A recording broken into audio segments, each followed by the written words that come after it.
இந்த வீடியோக்குள்ள போறதுக்கு முன்னாடி நம்ம சேனலை சப்ஸ்கிரைப் பண்ணாதவங்க சப்ஸ்கிரைப் பண்ணிடுங்க, பக்கத்துல இருக்க பெல் பட்டனையும் கிளிக் பண்ணிக்கோங்க. சரி வாங்க வீடியோக்குள்ள போலாம். ஜீ தமிழ்ல கார்த்திகை தீபம், வீரா, பாரிஜாதம், வாரிசு, அயலி, திருமாங்கல்யம், லக்ஷ்மி கல்யாணம், அண்ணாமலை குடும்பம்னு அடுத்தடுத்து வெற்றிகரமான தொடர்கள் ஒளிபரப்பாகிட்டு வருது. இந்த சீரியல் லிஸ்ட்ல வாகை சூடவா சீரியலும் இருக்கு. இதுல விஜய் டிவில ஒளிபரப்பான கனாக்காணும் காலங்கள் சீரியல் மூலமா பிரபலமான இஃபான் நாயகனா நடிக்க பவித்ரா ஹீரோயினா நடிக்கிறாங்க.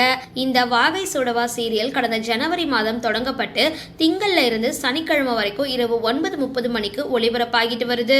பிரச்சனை காதல்னு தொடரோட கதை விறுவிறுப்பா போக தற்பொழுது நாயகி மாற்றம் நடந்திருக்கு. அதாவது கயல் கதாபாத்திரத்துல நடிச்சிட்டு வந்த நடிகை வெளியேற அவங்களுக்கு பதில் நடிகை பிரணிகா நியூ என்ட்ரி கொடுத்திருக்காங்க. சரி, இந்த வீடியோ பத்தின உங்களோட கருத்துக்களை கீழே கமெண்ட் பாக்ஸ்ல போஸ்ட் பண்ணுங்க. வீடியோ பிடிச்சிருந்தா லைக் பண்ணுங்க, ஷேர் பண்ணுங்க, மறக்காம டிபி காபி சேனலை சப்ஸ்கிரைப் பண்ணுங்க.